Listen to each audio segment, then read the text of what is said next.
Parameter വെച്ചാൽ അതിലാണെങ്കിൽ നിങ്ങൾ കാര്യം അതുകൊണ്ട് പല്ലിനുണ്ടാവുന്ന ഗുണം, ഉപയോഗിക്കുന്ന രീതി, വില. ഈ 4 കാര്യമാണ് നമ്മൾ ബ്രഷ് ഏത് ഉൽപ്പന്നത്തെ കുറിച്ച് അറിയണം. ഇപ്പൊ നമ്മൾ ബ്രഷിനെ കുറിച്ചാണ് പറയുന്നത്. 6 കണ്ടൻസ്. ഒന്നാമത്തെ കാര്യം പവർ ടിപ്പ് ബ്രിസിൽസ് പറയും. കസ്റ്റമറോട് ഇതേപോലെ നിങ്ങൾ പറയണം, അപ്പൊ പല്ലിനേക്കളും തോന്നുന്നത് നമ്മുടെ പ്രസന്റേഷൻ കൈപ്പോയി. പവർ ടിപ്പ് ബ്രിസിൽസ് എന്ന് പറയും. ആ പവർ ടിപ്പ് ബ്രിസിൽസ് എന്താണെന്ന് വെച്ച് കഴിഞ്ഞാൽ നമ്മൾ ബ്രഷിന്റെ ബ്രിസിൽസ് നിങ്ങൾ നോക്കുമ്പോൾ ഒരേപോലെ ബ്രിസിൽസ് അതിന്റെ അറ്റം ഫ്ലൈറ്റ് ടേക്ക് ഓഫ് ചെയ്യുന്ന പോലെ പൊങ്ങുന്നതാണ്. ഇങ്ങനെയാണ് അതിന്റെ ബ്രിസിൽസ് ഉള്ളത്. ഇതേപോലെ. ഓക്കെ, ഈ അറ്റമുള്ള നമുക്കറിയാം. പക്ഷെ ഇത് മാത്രം തന്നെ പൊങ്ങി നിൽക്കുന്നതായിരിക്കും നമുക്ക് ഇത് മാത്രം പൊങ്ങി. എന്തിനാന്ന് വെച്ച് കഴിഞ്ഞാൽ നമ്മുടെയൊക്കെ പല്ലിന് കേട് വരുന്നത് ഈ പല്ലിനാണോ ഈ പല്ലിനാണോ? സാധാരണ ഒരു വടി നേരെ വടിയാണോ പെട്ടെന്ന് പൊട്ടുക, തടിച്ച വടിയാണോ പെട്ടെന്ന് പൊട്ടുക? നേരിയതല്ലേ? വടി എന്ന് പറഞ്ഞാൽ അറിയില്ലേ? ഒരു വടി, ഇവരെന്താ പറയാ, വടി എന്നല്ലേ പറയാ? വടി നേരിയതാകുമ്പോൾ നമുക്ക് പെട്ടെന്ന് പൊടിക്കാം, ഇങ്ങനെയൊക്കെ പൊടിക്കാം. തടിച്ചതാണെങ്കിൽ പൊടിക്കാൻ പറ്റുമോ? ഇല്ല. ഇനി പല്ലിന്റെ കേസ് എടുക്കാം. മുന്നിലത്തെ പല്ലാണോ ബാക്കിലത്തെ പല്ലാണോ നേരിയ കട്ടിയുള്ളത്? രണ്ടു. ഈ പല്ലിന്റെ ഒരു 5 ഇരട്ടിയെങ്കിലും ഉണ്ടാവും ഈ കട്ടി. പക്ഷെ നമ്മുടെ ഒക്കെ പല്ല് പറിക്കേണ്ടി വരുന്നത്, പല്ല് കേടി വരുന്നത് ചെറുതാണോ വലുതാണോ? എന്തുകൊണ്ടാണ് വലുത്? ചെറുതിനല്ലേ പെട്ടെന്ന് പൊട്ടേണ്ടത്. എന്തുകൊണ്ടായിരിക്കും ഈ വലിയ പല്ല് മാത്രം കേടി വരുന്നത്, പൊട്ടുന്നത്? എന്തുകൊണ്ടാന്ന് വെച്ച് കഴിഞ്ഞാൽ ഒരുപാട് റീസൺസ്. ഒന്ന്, പല്ല് താടിയെല്ലിന്റെയും മോണയുടെയും ഗ്യാപ്പ് വളരെ ചെറുതായതുകൊണ്ട് മാർക്കറ്റിലെ ബ്രഷുകൾക്കോ നമ്മുടെ വിരലുകൾക്കോ അവിടെ പോയിട്ട് വൃത്തിയാക്കാൻ പറ്റില്ല. അപ്പൊ എപ്പം ഭക്ഷണം കഴിച്ചു കഴിഞ്ഞാൽ ഭക്ഷണം കഴിച്ച് വായ ശരിക്കും ക്ലീൻ ചെയ്തില്ലേ പോലും വായയിൽ ഭക്ഷണത്തിന്റെ അവശിഷ്ടം ഈ അണപ്പല്ല് എന്ന് പറഞ്ഞ പല്ല് കെട്ടിക്കിടക്കും. അപ്പോ കെട്ടിക്കിടക്കുന്ന ഈ ഫ്ലെയിം എന്ന് പറഞ്ഞൊരു കാര്യം, ഭക്ഷണത്തിന്റെ ഒരു പദാർത്ഥം അത് കെട്ടിക്കിടന്ന് അതിൽ ഇനാമലും കൂടെ പോകുമ്പോൾ അതിന് ഡിസ്കളറേഷൻ വരും. മഞ്ഞ എന്ന് പറഞ്ഞ സാധനത്തിലേക്ക് വരും. ആ മഞ്ഞ ചിലപ്പോൾ കറുപ്പാവും. ആ കറുപ്പ് വരുമ്പോഴേക്കും പല്ലിന് ക്ഷതം സംഭവിക്കാൻ വരും. ആ ക്ഷതം സംഭവിക്കുമ്പോൾ പല്ലിനൊരു പൊട്ട് വരും. ആ പൊട്ട് വരുമ്പോഴേക്കും പല്ലിന്റെ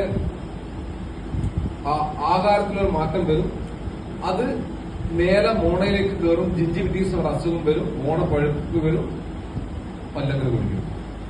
അപ്പോ ഇതിന് പ്രതിവിധിയായിട്ടാണ് ഈ ഇങ്ങനെയുള്ള ബ്രിസിൽസ് ഉള്ളത്. ഇതിന്റെ ഗുണം എന്താ വെച്ച് കഴിഞ്ഞാൽ ഇങ്ങനെയുള്ള ബ്രിസിൽസ് നമ്മളിങ്ങനെ ബ്രഷ് ചെയ്യുന്ന സമയത്ത് ഇവിടെ എത്തുന്ന സമയത്ത് ആ ബ്രിസിൽസ് ഈ അണപ്പല്ല് വൃത്തിയാക്കും. അതാണ് അതിന്റെ ഗുണം. അപ്പോ ഇങ്ങനെ പൊങ്ങിക്കിടക്കുന്ന അണപ്പല്ല് വൃത്തിയാക്കുന്നതിനും പല്ലുകളുടെ പുറകുവശം, നിങ്ങൾ ഓർത്ത് അവിടെയൊക്കെ ഫ്രണ്ട് നല്ല വെളുപ്പായിരിക്കും. നിങ്ങൾ ആർക്കെങ്കിലും പല്ലിന്റെ പുറകുവശം ഫോട്ടോ എടുത്താൽ മതി, ക്യാമറ ഇങ്ങനെ വെച്ചിട്ട് അതിന്റെ യഥാർത്ഥ കളർ മനസ്സിലാവും. അല്ലെങ്കിൽ ആരോടൊന്ന് നോക്കാൻ പറഞ്ഞോ നമ്മുടെ പല്ലിന്റെ ബാക്ക്. അപ്പൊ എന്തുകൊണ്ട് സംഭവിക്കുന്നത്, ഇവിടെ നമ്മൾ വൃത്തിയാക്കാൻ മറന്നു പോവാണ്. അപ്പൊ പല്ലിന്റെ പുറകുവശം വൃത്തിയാക്കാനും അണപ്പല്ല് പോലെ ബാക്കിയുള്ള പല്ല് ക്ലീൻ ചെയ്യാനാണ് പവർ ടിപ്പ് ബ്രിസിൽസ്. രണ്ടാമത്തെ കണ്ടന്റ് ഇതിന്റെ അകത്ത് ക്രോസ് ആംഗിൾ ബ്രിസിൽസ് എന്ന് പറയും. എന്താ ക്രോസ് ആംഗിൾ എന്ന് വെച്ച് കഴിഞ്ഞാൽ ആ ബ്രഷിന് 3 പാളികളാണ്. 3 പാളികൾ വെച്ചാൽ 4 പാളികൾ. അതിൽ 2 പാളികൾ മംഗലാപുരം നോക്കി നിൽക്കുന്നുണ്ടാവും, 2 പാളികൾ ഇങ്ങോട്ട് കണ്ണൂർ നോക്കി നിൽക്കുന്നുണ്ടാവും. അതിനാണ് ക്രോസ് ആംഗിൾ ബ്രിസിൽ. അതിനെന്തിനാ വെച്ചെന്ന് വെച്ച് കഴിഞ്ഞാൽ നമ്മൾ ഏത് ദിശയിലാണോ തള്ളുന്നത് ബ്രഷ്, അതിന്റെ എതിർ ദിശയിലുള്ള പല്ലിന്റെ ബ്രിസിൽസ് പല്ലുകളുടെ ഗ്യാപ്പിൽ അഴുക്ക് ക്ലീൻ ചെയ്യാനാണ് ക്രോസ് ആംഗിൾ ബ്രിസിൽസ് വെച്ചേക്കുന്നത്. മൂന്നാമത്തെ കാര്യം പറഞ്ഞാൽ ടങ് ക്ലീനർ. ടങ് ക്ലീനർ എന്താണെന്ന് വെച്ച് കഴിഞ്ഞാൽ ഇന്ന് മാർക്കറ്റ് കിട്ടുന്ന സ്റ്റീൽ കൊണ്ടോ പ്ലാസ്റ്റിക്കോ ഉള്ള ടങ് ക്ലീനർ ഉപയോഗിച്ച് നാവ് കടിക്കുമ്പോൾ ക്യാൻസേഴ്സ് പോലെയുള്ള മാരകമായ അസുഖങ്ങൾ വരുന്ന സാഹചര്യത്തിൽ പല്ലിന്റെ പുറകുവശമുള്ള ഒരു ടൈനി പാർട്ടിക്കിൾസ് കൊണ്ട് നാവ് ക്ലീൻ ചെയ്യാനുള്ള ഫെസിലിറ്റി അതിലുണ്ട്. മൂന്നാമത്തെ കാര്യം. നാലാമത്തെ കാര്യം കുഷ്യൻ ഹാൻഡിൽ എന്ന് പറയും. കുഷ്യൻ ഹാൻഡിൽ എന്താണെന്ന് വെച്ച് കഴിഞ്ഞാൽ നമുക്കറിയാം നമ്മുടെ പല്ലിന്റെ മോണയുടെ മേലത്തെ തൊലി എന്ന് പറഞ്ഞൊരു പാട പോലത്തെ സാധനമാണ്. പാട നമ്മൾ ബ്രഷ് ചെയ്യുമ്പോൾ ശ്രദ്ധിച്ചില്ലെന്ന് ബ്രഷ് തട്ടിയപ്പോൾ അത് പൊട്ടിച്ചു വരരുത്.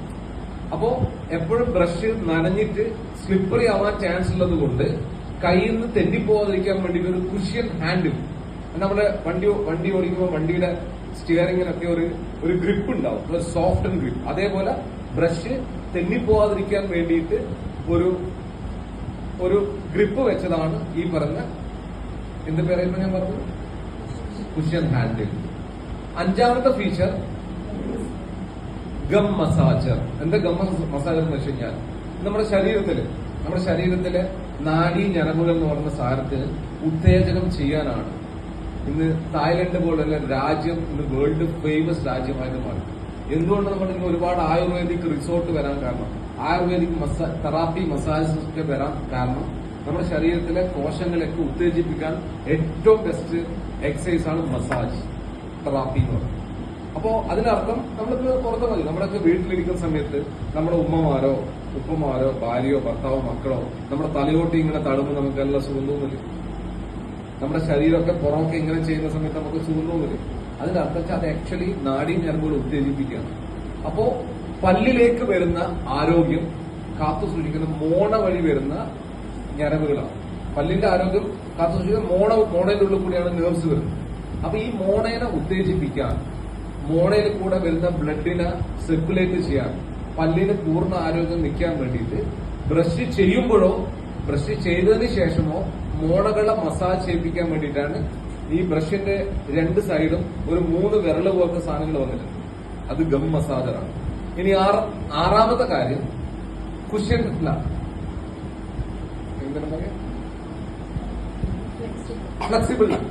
എന്നുവെച്ചാൽ ഫ്ലെക്സിബിൾ നെക്ക് എന്താണെന്ന് വെച്ച് കഴിഞ്ഞാൽ നമ്മളിങ്ങനെ ഇപ്പൊ നമ്മുടെ വണ്ടിയിലൊക്കെ ഒരു ഷോക്ക് അബ്സോർബർ ഉള്ളതുപോലെ നമ്മുടെയൊക്കെ മുട്ടിന്റെ അകത്ത് സൈനോബിൽ ഫ്ലൂയിഡ് ഉള്ളതുപോലെ നമുക്ക് ഇങ്ങനെ ആക്കുമ്പോൾ നമ്മൾ അറിയുന്നില്ലല്ലോ. ശരിക്കും 2 എല്ലുകൾ നമ്മൾ കൂട്ടിമുട്ടുമ്പോൾ നമ്മൾ അറിയാത്ത അതിന്റെ ഒരു ഫ്ലൂയിഡുകളുണ്ട് എന്ന് പറഞ്ഞ പോലെ നമ്മുടെ ബ്രഷിനകത്ത് എന്ത് കുഷ്യൻ പറഞ്ഞത്, കുഷ്യനെ നമ്മൾ ബ്രഷ് ഒരു